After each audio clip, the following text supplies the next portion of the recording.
Halo Sumatera Utara, selamat sore pemirsa Sumatera Utara hari ini.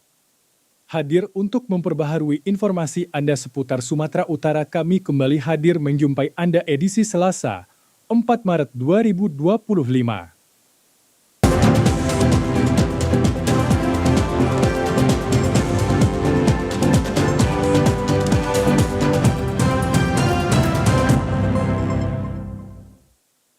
Tim Basarnas kembali berhasil menemukan dan mengevakuasi jasad seorang kepala desa yang lompat dari ketinggian 200 meter dari jembatan Lauluvung Deli Serdang kemarin. Dalam waktu 6 hari, jasad seorang kepala desa Liang Komatang Kecamatan STM Hulu Deli Serdang dinyatakan hilang kini berhasil ditemukan tim SAR gabungan di dalam sungai dengan kondisi luka-luka akibat benturan. Terjalnya lokasi pencarian dengan kedalaman tebing mencapai 80 meter, tim SAR gabungan menemukan jasad kepala desa sekitar 200 meter dari jarak jembatan Lauluhung diduga merupakan lokasi korban melompat.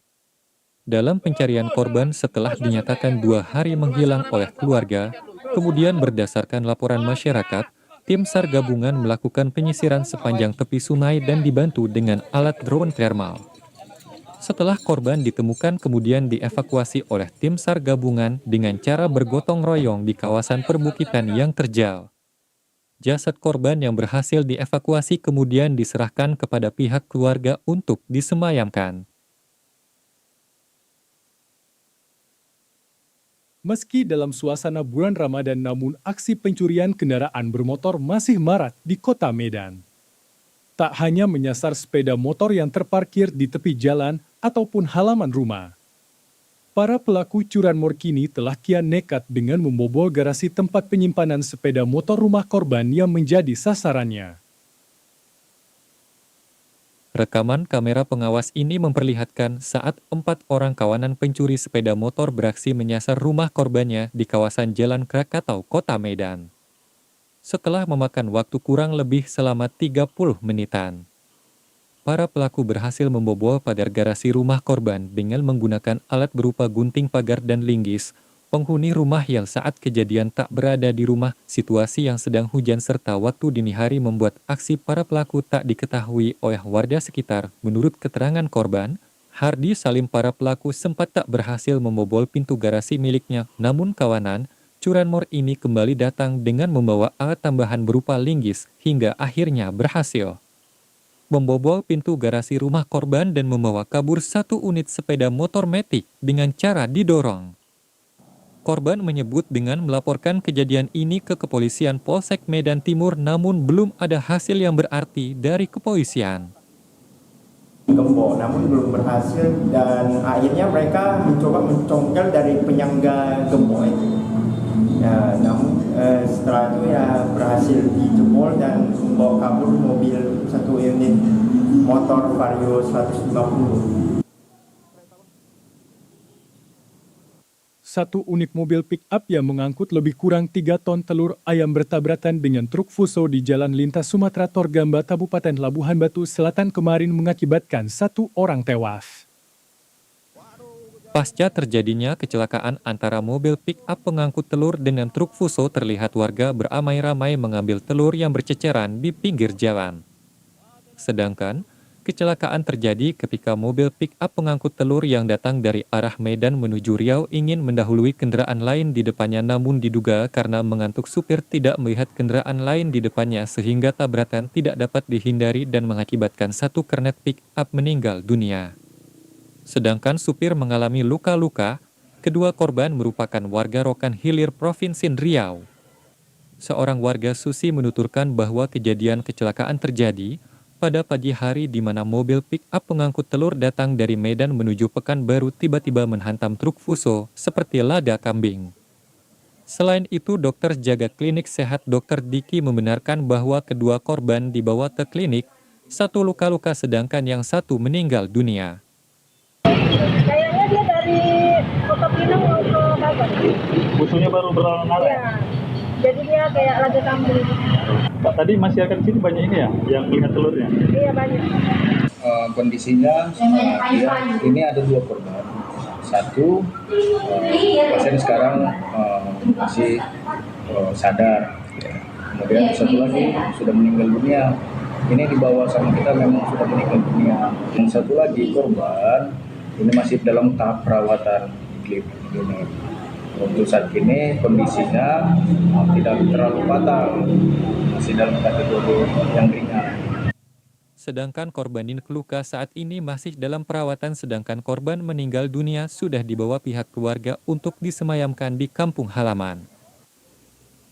Tingginya curah hujan yang turun beberapa bulan terakhir di wilayah Kota Pematang Siantar dan sekitarnya menyebabkan kerusakan jalan yang cukup parah hingga membuat setiap pengendara yang melintas resah dan was-was. Beginilah kondisi Jalan Viata Yuda dengan status jalan kota yang berada di Kecamatan Siantar Sitalasari, Kota Pematang Siantar, mengalami kerusakan yang cukup parah hingga setiap pengendara yang melintas harus ekstra hati-hati. Rusak parahnya jalan ini akibat dari tingginya curah hujan dan tidak maksimalnya fungsi saluran air atau drainase yang ada, sehingga air meluap ke badan jalan dan merusak aspal pada jalan.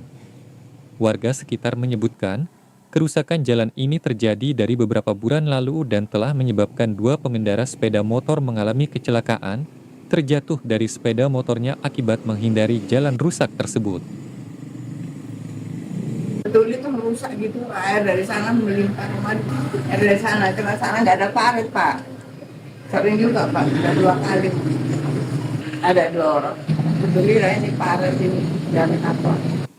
Warga berharap pemerintah Kota Pematang Siantar dapat segera memperbaiki jalan yang rusak parah dan saluran air atau drainase yang tidak berfungsi maksimal di lokasi tersebut agar warga merasa nyaman dalam berkendara. Mencegah terjadi aksi tawuran dan aksi kriminalitas pada bulan Ramadan, Polres Kota Sibolga gencar melakukan patroli ke sejumlah kawasan pemukiman warga. Rombongan patroli Sabara Polres Kota Sibolga dengan mengendarai sepeda motor mendatangi satu persatu kawasan pemukiman warga yang dianggap rawan kerap terjadi aksi tawuran antar remaja selama bulan puasa. Dalam melakukan patroli ke sejumlah kawasan permukiman warga dan ke beberapa titik lokasi di Kota Sibolga yang dianggap sering terjadi aksi tawuran tersebut. Petugas juga berdialog dengan warga dengan tujuan memberikan pesan kepada warga agar tetap menjaga kamtipmas di wilayah masing-masing serta waspada terhadap aksi kriminalitas. Patroli yang digelar Polres Kota Sibolga tersebut bertujuan untuk memberikan rasa aman dan nyaman bagi masyarakat Kota Sibolga dalam melaksanakan ibadah di bulan suci Ramadan. Dalam melaksanakan patroli ke sejumlah kawasan pemukiman, petugas unit Sabara Polres Kota Sibolga sama sekali tidak menemukan aksi masyarakat, khususnya kelompok para remaja yang dicurigai akan melakukan aksi tawuran. Kami juga mengimbau kepada masyarakat agar senantiasa menghubungi kami di call center 110 bila mana menemukan kejadian atau sesuatu yang urgent. Kawasan Simpang Kayu Besar Kecamatan Tanjung Morawa Kabupaten Deli Serdang masih menjadi lokasi yang dikeluhkan masyarakat karena kawasan ini setiap harinya terjadi kemacetan khususnya pada pagi dan sore hari. Antrean kendaraan yang panjang terlihat mengular dari Simpang Permina hingga depan kantor BPJS Ketenagakerjaan. Sementara titik kemacetan berada di seputaran depan Masjid Ubudiah PTPN dan Simpang Tol Belmerah. Kondisi ini semakin parah jika hujan turun, air langsung menggenang di Jalinsum depan simpang pintu tol Tanjung Morawa. Kondisi ini menyebabkan kemacetan semakin parah. Kasat Lantas Polresta Deli Serdang, AKP Johan Kurniawan menyebutkan, kawasan Simpang Kayu Besar ini yang sering menjadi lokasi kemacetan tepatnya pada titik Jalinsum persimpangan pintu tol, merupakan titik yang rendah sehingga air dengan cepat tergenang. Upaya mengatasi hal ini pihaknya sudah melakukan koordinasi dan meminta bantuan kepada Balai Pelaksanaan Jalan Nasional agar jalan yang rusak dan berlubang segera diaspal sehingga pengendara tidak terganggu jika melintas di lokasi tersebut. Pintu tol keluar masuk Tanjung Morawa di saat jam-jam padat, terutama pagi dan sore hari memang terjadi peningkatan volume. Situlah penyebab daripada kemacetan. Selain itu juga ada ruas jalan yang rusak. Itu juga memperlambat arus dan juga karena di sini ada perputaran, mulai dari arah tebing tinggi ada berputar balik, dan juga ada yang ingin pintu masuk. Selain itu juga kita sudah berkoordinasi dengan Balai Jalan BPJN untuk melakukan pengaspalan kembali, sehingga jalan-jalan rusak, terutama saat pasca hujan, genangan air itu yang dapat merambat. Para pengendara berharap pemerintah untuk mencari solusi agar permasalahan kemacetan ini dapat diatasi.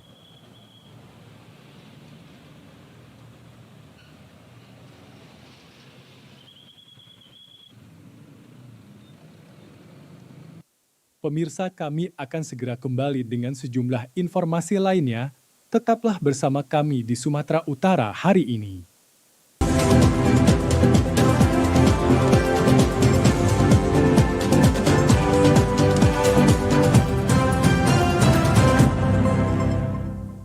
Gubernur Sumatera Utara Bobi Afif Nasution dalam pidato pertamanya pada sidang paripurna DPRD Sumatera Utara menyampaikan siap wujudkan program kerjanya dengan prioritas utama kesehatan dan pendidikan. Gubernur Sumatera Utara Bobi Afif Nasution akan menyelesaikan persoalan kesehatan, mengingat hal itu menjadi salah satu program pemerintah pusat. Untuk bidang kesehatan, Bobi Afif Nasution berupaya dalam 2 tahun ke depan, seluruh kabupaten kota di Sumatera Utara telah terakses dengan Universal Health Coverage, sehingga layanan kesehatan bisa menjangkau seluruh lapisan masyarakat. Dikatakan, saat ini dari 33 kabupaten kota, baru 11 yang terakses dengan UHC, untuk itu akan menjadi program prioritas Gubernur Sumatera Utara. Selain itu, pendidikan yang merata akan diupayakan pembangunannya, baik bangunan, jaringan internet, dan sarana lainnya. Bobi menyebut, jika pendidikan telah merata di Sumatera Utara, tentunya untuk mewujudkan Indonesia Emas 2045 dapat dicapai. Sementara itu, Gubsu juga fokus terhadap pengembangan ekonomi melalui UMKM. Oleh karena itu, pemerintah akan memberikan akses digital agar geliat UMKM Sumut semakin meningkat. Beberapa program prioritas lainnya pada bidang pertanian, khususnya swasembada pangan, agar ketersediaan pangan aman dan petani juga ikut sejahtera. Untuk mewujudkan program pemerintah Provinsi Sumatera Utara, Bobi mengaku efisiensi tidak menjadi kendala dalam merealisasikan berbagai program yang ia telah rencanakan. Enggak, tadi sudah saya sampaikan untuk secara keseluruhan tidak ada terganggu, tapi tetap kita akan lakukan efisiensi. Itu wajib kita lakukan, dan setelah kita efisiensi, kita masukkan program-program yang sudah kita sampaikan ke masyarakat. Insya Allah bisa berjalan mulai tahun ini juga. Ya 2 tahun, maksimal 2 tahun harus bisa UHC semuanya. Prioritas lainnya apa lagi Pak Bobi? Ya pendidikan, kita sampaikan tadi, pendidikan hari ini masih ada yang nggak ada listriknya, nggak ada internetnya, akan kita sampaikan sama maksimal 2 tahun harus terjaring semua, teraliri semua. Fasilitas tambahannya yang akan kita lakukan, yaitu kita akan mendepankan bukan hanya di bidang akademik tapi non akademik. Kita akan memastikan semua sekolah-sekolah SMA ini punya fasilitas olahraga di dalamnya. Itu. Gubernur Sumatera Utara Bobi Nasution juga akan fokus kepada infrastruktur, mengingat menjadi faktor penting dalam pembangunan di Sumatera Utara. Bobi menyebut, jika akses dan infrastruktur dalam kondisi baik, maka perpindahan barang dan orang akan lebih efektif. Gubernur Sumatera Utara Muhammad Bobi Afif Nasution perdana memasuki kantor Gubernur Sumatera Utara. Senin kemarin, Bobi menekankan tugas pemerintah adalah melayani masyarakat hingga mengurangi daerah tertinggal di Sumatera Utara. Gubernur Sumatera Utara, Muhammad Bobi Afif Nasution, soroti pelayanan terhadap masyarakat. Hal ini dikatakannya saat acara pisah sambut dan serah terima jabatan Gubernur Sumatera Utara. Penjabat Gubernur Sumatera Utara, Agus Fatoni, melakukan serah terima jabatan kepada Gubernur Sumatera Utara, Bobi Afif Nasution. Bobi menyebutkan seluruh yang bekerja di instansi pemerintah adalah pelayan dan tugasnya melayani masyarakat. Selain itu, Bobi Nasution juga meminta SN pemerintah provinsi. Sumatera Utara untuk senantiasa beradaptasi dengan zaman dan situasi. Gubernur Sumatera Utara juga mengajak Forkopimda Sumatera Utara untuk terus melanjutkan kolaborasi yang selama ini telah terbangun selain akan mengurangi daerah tertinggal di Sumatera Utara. Salah satu fokus yang ditargetkannya adalah menghilangkan narkoba di Sumut. Memang kerja ini lewat programnya kan 5 tahun dan mereka buat program kan per tahun, ada yang 2 tahun, ada yang 3 tahun yang kita capai, tapi paling saat itu kita lihat progresnya. Pada kesempatan tersebut juga dilakukan serah terima jabatan Ketua TPPKK Sumatera Utara dari Tias Fatoni kepada Kahiyang Ayu. Wali Kota Medan, Riko Waas, memimpin apel perdana pegawai dan OPD di halaman Balai Kota Medan pada Senin pagi. Riko menjelaskan bahwa apel bersama ini bertujuan untuk memperkuat sinergisitas melayani masyarakat. Riko menekankan kepada seluruh pegawai di Pemko Medan untuk memberikan pelayanan terbaik bagi masyarakat Kota Medan. Menurutnya, pelayanan terhadap masyarakat sangat penting untuk meningkatkan rasa percaya publik terhadap pemerintah Kota Medan. Riko mengatakan bahwa semua tingkatan pemerintahan harus dapat menjadi keluarga bagi masyarakat. Selain itu, masyarakat harus memahami bahwa pemerintah Kota Medan adalah tempat untuk mengadu dan melapor. Dirinya juga menyebutkan bahwa masyarakat akan memiliki rasa percaya terhadap pemerintah Kota Medan. Sinergitas ini dibangun agar nantinya pemerintah Kota Medan dapat berjalan dengan baik. Sebelum melaksanakan apel, Riko sudah mengikuti retreat bersama ratusan kepala daerah lainnya di kawasan Magelang. Kita ingin melakukan pelayanan yang terbaik untuk masyarakat Kota Medan. Pelayanan yang humanis, pelayanan yang benar-benar bisa menjadi keluarga besar dari masyarakat Kota Medan itu sendiri. Nah, sinergitas ini dibangun agar nantinya pemerintahan Kota Medan berjalan dengan baik. Karena tidak ada artinya kita melakukan hal-hal yang menurut kita baik, tapi masyarakat ternyata tidak merasakan pelayanan yang baik itu juga. Jadi memang sinergitas ini akan kita bangun agar nantinya masa depan Kota Medan lebih baik. Dewan Pimpinan Daerah Kabupaten Langkat kemarin siang menggelar rapat paripurna dalam rangka mendengarkan pidato Syah Afandi Tiorita Berusur Bakti sebagai Bupati dan Wakil Bupati Langkat periode 2025 hingga 2030 mendatang. Paripurna DPRD ini dilaksanakan sebagai tindak lanjut dari pelantikan Syah Afandi dan Tiorita Berusur Bakti sebagai Bupati dan Wakil Bupati oleh Presiden Republik Indonesia Prabowo Subianto di Istana Negara beberapa waktu lalu. Usai pelantikan Bupati dan Wali Kota seluruh Indonesia, para pemimpin daerah terpilih ini diwajibkan mengikuti pelatihan militer atau retreat yang dilaksanakan selama sepekan. Setelah pelaksanaan retreat berdasarkan surat edaran Menteri Dalam Negeri bahwa bagi Bupati dan Wali Kota terpilih agar menyampaikan pidato sambutan sebagai kepala daerah pada sidang paripurna di masing-masing DPRD Kabupaten dan Kota.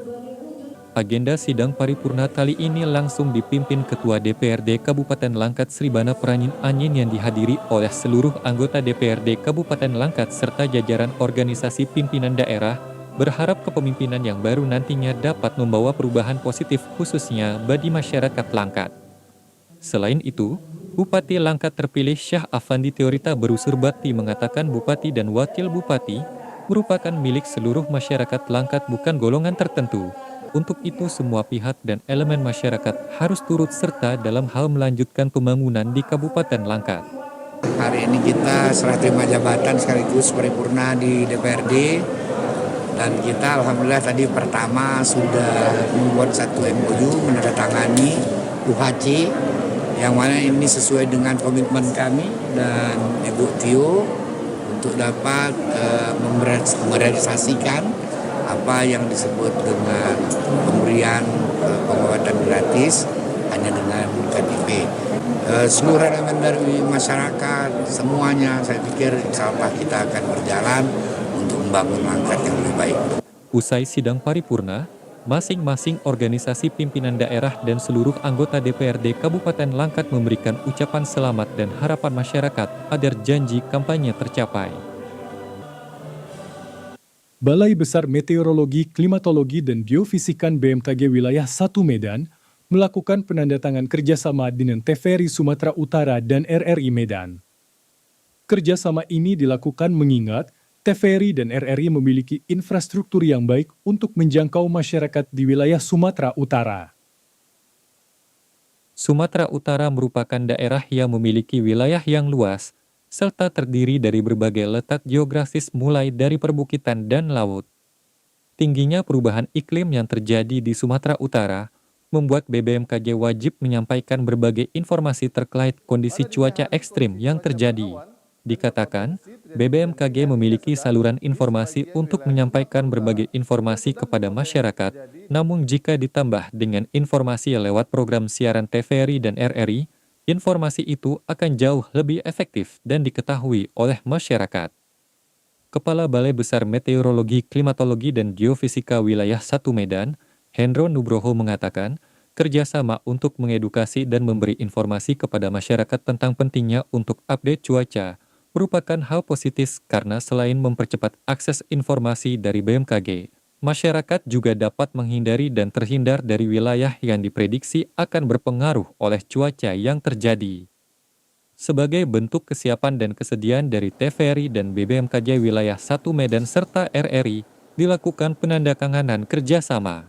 Kontrak kerjasama ini akan berlangsung selama 1 tahun ke depan, dan diharapkan dapat memberikan dampak positif bagi kedua belah pihak.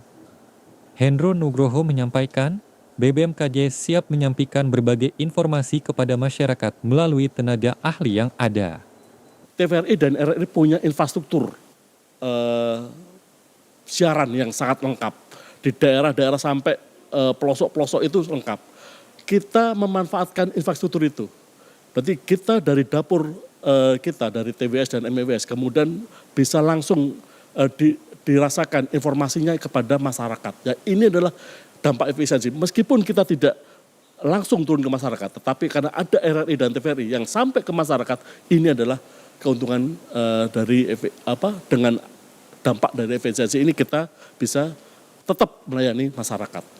Kepala BBMKG Wilayah 1 Medan mengapresiasi pimpinan TVRI Sumatera Utara Tahrizal dan Kepala RRI Medan Yusridarto yang telah bersedia melakukan kerjasama untuk menyampaikan informasi terkait perubahan cuaca dan iklim yang ada di wilayah Sumatera Utara kepada masyarakat. Pelantikan para kepala daerah yang dilaksanakan serentak kemudian mengikuti retret di Akademi Militer di Magelang untuk mendapatkan BIMTEK kepemimpinan harus membawa dampak yang lebih positif bagi memajukan pembangunan di daerah. Itulah sederetan harapan warga menyikapi retret para kepala daerah yang berlangsung sepekan usai dilantik serentak oleh Presiden Republik Indonesia pada Jumat 20 Februari 2025 lalu. Setelah para gubernur, bupati, dan wali kota kembali ke daerahnya untuk mulai menjalankan amanah yang diemban sebagai hasil kedaulatan rakyat yang disalurkan lewat sarana pilkada tahun 2024, warga sangat menantikan adanya realisasi keseluruhan visi misi yang sudah dikampanyekan. Seperti menurut Ama Arkaheya, warga dari Gunung Sitoli yang keseharian berprofesi sebagai pelaku usaha kerajinan tukang jahit ini. Salah satu program prioritas yang diinginkan masyarakat adalah adanya realisasi pembangunan akses infrastruktur jalan dan jembatan, termasuk penguatan kapasitas usaha ekonomi rakyat baik perseorangan maupun sektor usaha yang dikelola oleh kelompok atau beberapa individu. Bantuan permodalan untuk menjamin kesejahteraan dan kemakmuran harus menjadi muatan dalam penyusunan program dan kebijakan pembangunan. Ia yakin dengan interaksi yang telah terjalin bersama para pimpinan kementerian selama retret, para kepala daerah akan mumpuni melakukan sinkronisasi dan akselerasi pembangunan di daerahnya, selalu terintegrasi dengan pembangunan nasional.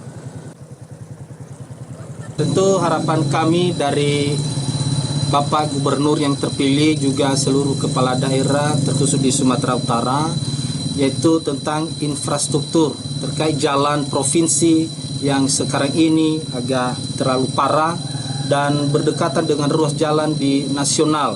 Harapan kami jalan dari provinsi sekarang ini yang ada di wilayah Kepulauan Nias agar benar-benar diperhatikan dan dibangun dengan segera. khusus bagi daerah-daerah bercirikan kepulauan di Sumatera Utara, seperti di Kepulauan Nias yang terdiri atas 5 kabupaten kota. Warga ini meminta Gubernur Bobi Afif Nasution dan Bupati Wali Kota harus memiliki kekompakan menuntaskan persoalan ketrisoliran daerah karena akses infrastruktur sehingga pertumbuhan ekonomi warga dapat terjadi hingga menyumbang pendapatan asli daerah. Pemirsa, kami akan segera kembali dengan sejumlah informasi lainnya. Tetaplah bersama kami di Sumatera Utara hari ini.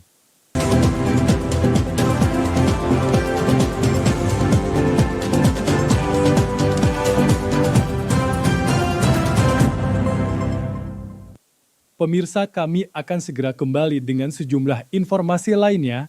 Tetaplah bersama kami di Sumatera Utara hari ini.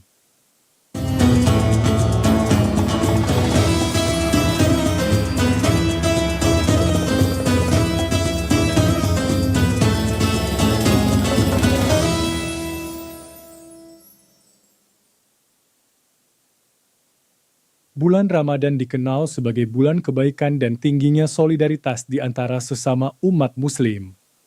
Dibuktikan dengan saling menjaga, menahan diri dari makan dan minum, serta mampu mengendalikan diri dari berbagai sikap dan perilaku yang kurang terpuji.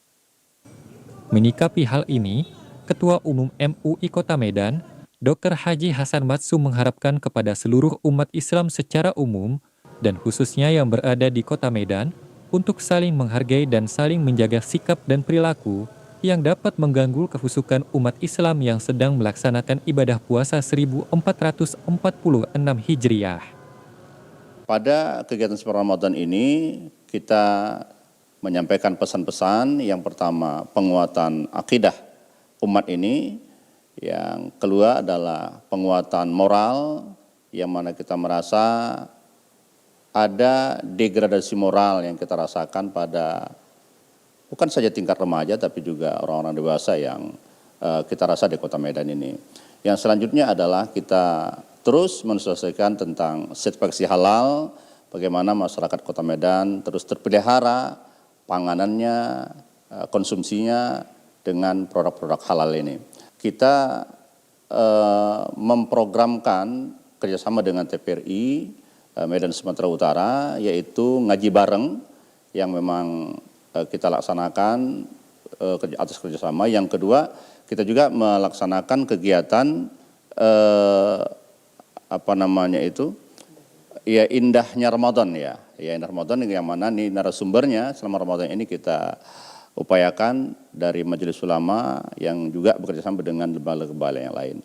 Kiranya dapat melaksanakan ibadah dengan baik, hindari hal-hal yang sifatnya mubazir seperti mercon, ya, kembang api, dan juga adanya fenomena yang terus-menerus terjadi yaitu asmara subuh.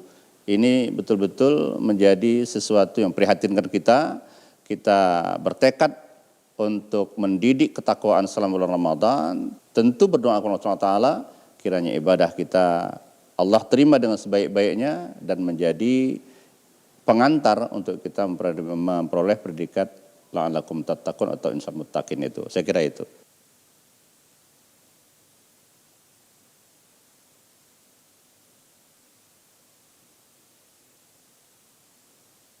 Bulan Ramadan menjadi salah satu kesempatan dan peluang bagi para pelaku UMKM untuk mendapatkan income. Di Kota Medan, kawasan Masjid Raya menjadi pusat kuliner selama bulan Ramadan.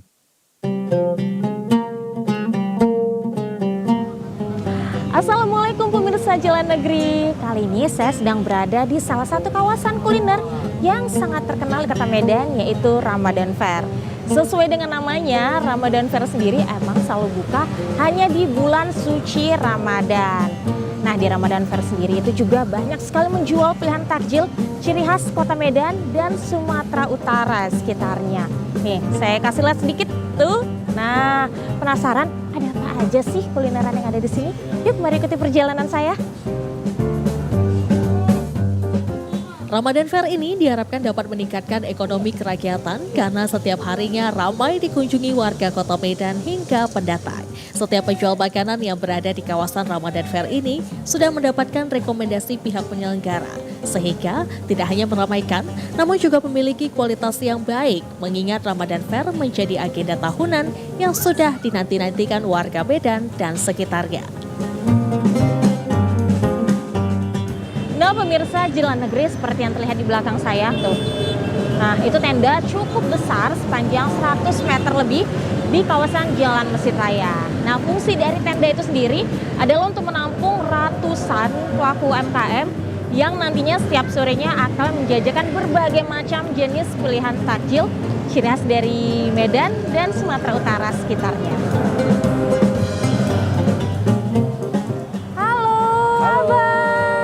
Boleh tanya sedikit? Boleh.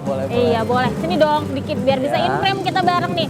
Nah dengan abang siapa kalau boleh tahu? Dengan aku Bayu. Oke Bang Bayu, tanggapannya deh sebagai warga Kota Medan mengenai Ramadan Fair ini gimana tanggapan Bang Bayu? Ramadan Fair tahun ini bener-bener aku berharap banget sih memang. Karena kan kita kalau puasa tuh biasanya takjil susah nih kan.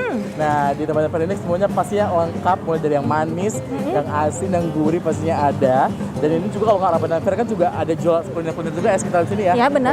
Tapi kalau Ramadan Fair tuh biasanya lebih banyak lagi dan pastinya vibes-nya beda tuh ya kan. Jadi bener. Ramadan Fair ini kalau bisa dari setiap tahun sih, dan karena membantu banget untuk kita pengen ngabuburit mungkin dan cari-cari takjil untuk berbuka puasa. Dan benar-benar ditunggu berarti ya sama masyarakat Kota Medan sendiri ya. Karena ini salah satu ajang untuk perkumpulan juga ya. Kalian silaturahmi ya bareng keluarga, bareng teman-teman. Bisa reunian juga di sini mungkin gitu sih. Oke Bang Bayu, terima kasih atas waktunya. Thank you. Nah pemirsa, Jalan Negeri itu dia tadi perjalanan saya menyusuri kawasan wisata kuliner Ramadan Fair. Sangat menarik bukan? Nah khususnya untuk warga Kota Medan jangan sampai kelewatan untuk datang ke Ramadan Fair ini. Karena sangat disayangkan ya, di mana Ramadan Fair ini juga banyak sekali kulineran ciri khas dari Kota Medan dan sekitarnya. Dan untuk yang di luar Kota Medan juga jangan sampai kelewatan untuk datang ke Ramadan Fair. Demikian Jendela Negeri kali ini. Assalamualaikum, sampai bertemu di episode selanjutnya. Tak hanya berupa bangunan seperti Istana Maimun dan Masjid Raya Al-Masyun, Kesultanan Delhi juga meninggalkan warisan sejarah berupa makanan khas berbuka puasa di bulan Ramadan yakni bubur sup. Kini ribuan porsi bubur sup dibagikan secara gratis untuk masyarakat Kota Medan setiap sore jelang waktu berbuka puasa. Makanan khas berbuka puasa yang satu ini tidak hanya nikmat ketika disantap, namun juga mengandung nilai sejarah yang kental terkhusus dalam konteks masa kejayaan Kesultanan Delhi. Panganan yang bercita rasa gurih dan berisi berbagai macam sayur berupa kentang dan wortel juga daging sapi segar ini banyak digemari masyarakat Kota Medan terlebih yang bersuku Melayu Delhi. Bubur sup setiap harinya disajikan oleh pengurus Masjid Raya Al-Masyun Medan untuk dibagikan kepada masyarakat maupun sebagai menu berbuka puasa bagi jamaah di Masjid Raya Al-Masyun. Uru masak bubur sup, Muhammad Hamdan mengatakan panganan ini pada masa Kesultanan Delhi bernama bubur pedas. Namun seiring berjalannya waktu karena susahnya mencari rempah untuk bubur pedas, pengurus Masjid Raya Al-Masyun menggantinya dengan bubur sup. Kita siapkan untuk lebih kurang sekian porsi yang mana terbagi dua, ada dibagi kepada masyarakat yang ingin membawa pulang dan disiapkan juga untuk para jemaah yang ingin berbuka puasa di Masjid Raya Al-Masyun Medan. Ada suatu tradisi yang dilakukan oleh Sultan Delhi yang mana pada bulan suci Ramadan beliau selalu bersedekah untuk menyiapkan bukan puasa pada masyarakat atau jemaah. Sejak pagi hari, para juru masak bubur sup telah melakukan berbagai tahapan memasak seperti memotong daging sebanyak 10 kg per harinya lalu kemudian merebusnya bersama dengan beras hingga pukul 3 sore dan siap dibagikan pada bada asyar kepada masyarakat. Kodam 1 Bukit Barisan menggelar bakti sosial bulan suci Ramadan bersama Badan Eksekutif Mahasiswa, Organisasi Mahasiswa, Organisasi Kepemudaan dan Insan Media se-Sumatera Utara. Bakti sosial ini disasarkan kepada anak yatim dan rumah yatim. Pangdam 1 Bukit Barisan Majen TNI, Rio Firdianto menyerahkan langsung bingkisan dan tali asih kepada sejumlah anak yatim di Balai Prajurit Kodam 1 Bukit Barisan Jalan Gatot Subroto Medan. Kemarin acara dilanjutkan dengan pelepasan dan pemberangkatan tim pembawa bantuan sosial berupa sembako menuju 3 titik. Lokasi panti asuhan, yaitu panti asuhan sahabat yatim, di Jalan Amal, panti asuhan Almarhamah, di Jalan Garuda, Seisi Kambing, dan panti asuhan Syawal, di Jalan Beringin, Helvetia, sejumlah perwakilan dari BEM, organisasi mahasiswa, organisasi kepemudaan, dan insan media mengantarkan langsung bantuan sosial tersebut ke panti asuhan Pangdam 1 Bukit Barisan. Berharap dengan bantuan ini bisa menjadikan anak-anak di panti asuhan bisa lebih hidup sehat dan lebih cerdas, serta menjadi anak yang sehat secara fisik dan juga punya peran penting di masa depan Ketua Yayasan Panti Asuhan Almarhamah Syahrial menyambut baik bantuan yang diberikan Pangdam 1 Bukit Barisan. Ia menyebutkan dengan bantuan ini, anak yatim makin bersemangat dan lebih fokus menjalankan ibadah puasa. Yang sudah membagi rezekinya di bulan ini ya cukup membantu kami lah bersama anak-anak yang ada di Panti Asuhan Almarhamah sampai ke depan nanti. Mudah-mudahan apa yang diberi kepada kami oleh Bapak Kadep Satu Bukit Barisan, Bapak Majen, Allah balas lebih dari apa yang diberi kepada kami di hari ini. Untuk lebih memasyarakatkan olahraga bola tangan di Sumatera Utara, Pengurus Provinsi Asosiasi Bola Tangan Indonesia APTI Sumut menyelenggarakan eksibisi cabur tersebut baru-baru ini di Gedung Olahraga Dispora Sumut. Eksibisi yang diikuti 8 tim dibuka oleh Kadispora Sumut Mahfulah Pratama Daulay. Kadispora Sumut Mahfulah Pratama Daulay mengatakan pemerintah provinsi melalui Dispora akan mendukung penuh kehadiran cabang olahraga baru ini dengan menyediakan fasilitas yang ada untuk pelatihan dan kejuaraan.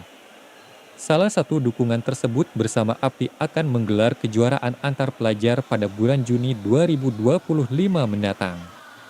Wakil Ketua Umum KONI Sumatera Utara Profesor Agung Sunarno menyatakan bahwa KONI Sumut menyambut baik kehadiran cabur bola tangan dan diharapkan cepat berkembang dan berprestasi. Ketua Pengprov APTI Sumut Hendra Cipta mengatakan, untuk mempercepat perkembangan olahraga ini, pengurus akan mensosialisasikannya ke sekolah-sekolah dan lapisan masyarakat. Dijelaskan, pada bulan Juni mendatang APTI Sumut bersama Disporasu akan menggelar kejuaraan antar pelajar SMP dan SMA memperebutkan piala Gubsu sekaligus untuk menjaring atlet yang kemudian dipersiapkan untuk atlet Sumut menuju gelaran PON ke-22 tahun 2028 di Provinsi NTT dan NTB. Hendra Cipta juga menyampaikan terima kasih pihak Disporasu yang telah memfasilitasi eksibisi dan berharap bantuan itu berkelanjutan agar olahraga bola tangan cepat berprestasi.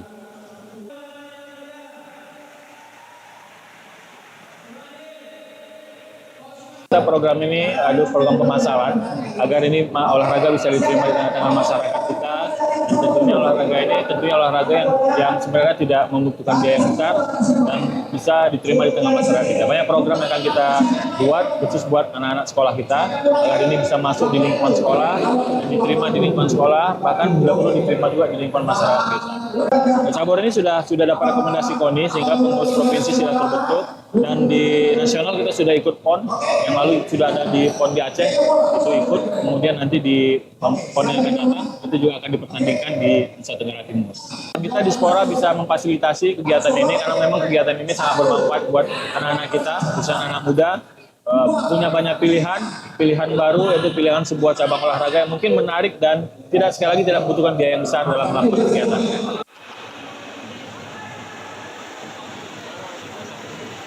Berikut informasi perakiraan cuaca di sejumlah daerah di Sumatera Utara dari Badan Meteorologi, Klimatologi, dan Geofisika Wilayah 1 Medan berlaku pada hari Rabu, 05 Maret 2025.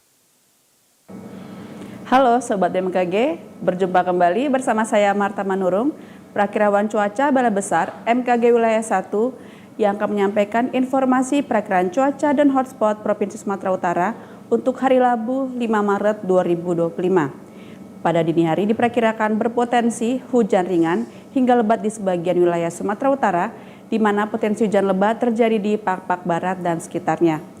Pada pagi hari berpotensi hujan ringan di sebagian wilayah Sumatera Utara, di mana potensi hujan ringan terjadi di Gunung Sitoli, Nias, Nias Barat, dan Nias Utara. Untuk siang hingga sore hari berpotensi hujan ringan hingga sedang di sebagian besar wilayah Sumatera Utara.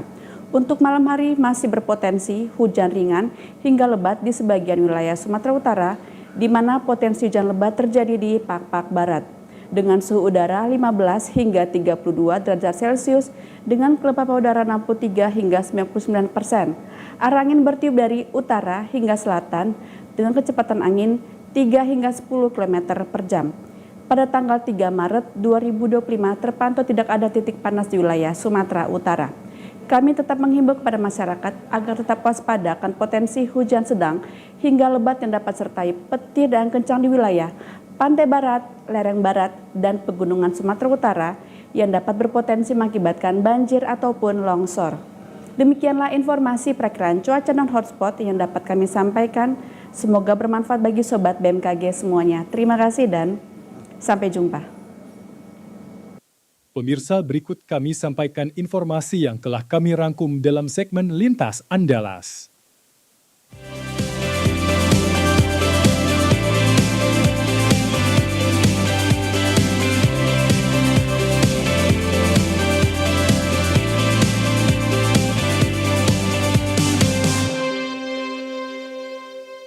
Meski memasuki musim panen, namun harga beras di tingkat petani di Kabupaten Musirawas masih cukup tinggi, berkisar antara Rp11.000 hingga Rp12.000 per kilogramnya.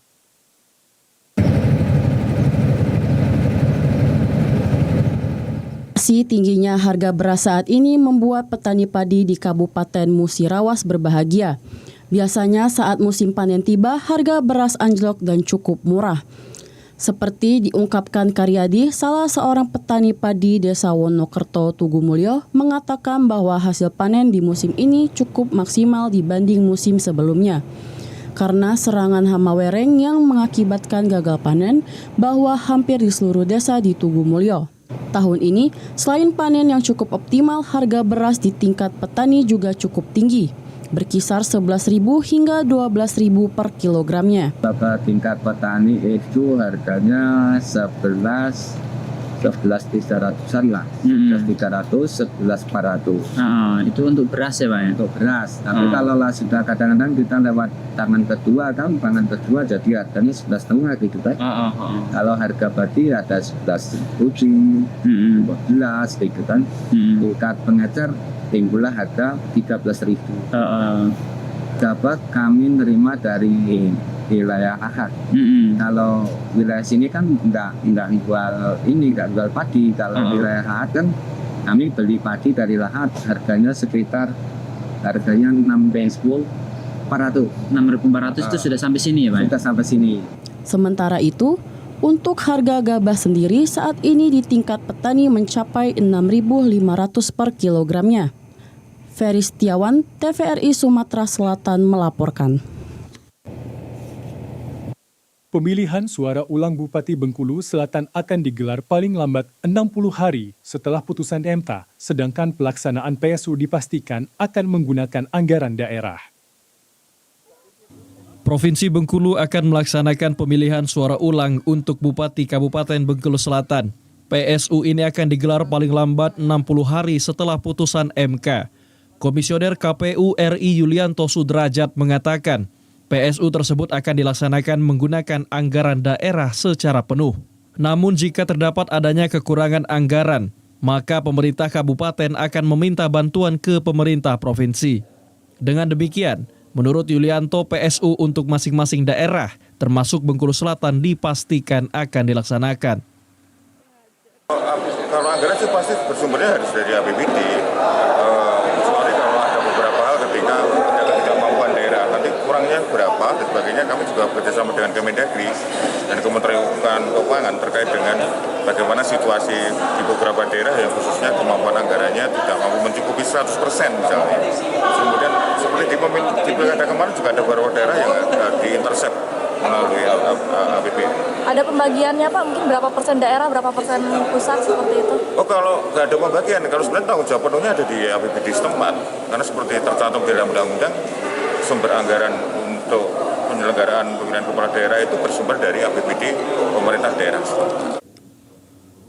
Mekanisme pelaksanaan PSU nantinya juga akan diadakan kampanye dan debat, namun dengan durasi yang lebih singkat dibanding dengan saat pilkada serentak. Lucia Mayangsari, TVRI Bengkulu melaporkan. Pemirsa, demikian Sumatera Utara hari ini. Seluruh kerabat kerja yang bertugas mengucapkan terima kasih atas perhatian Anda. Selamat sore dan sampai jumpa.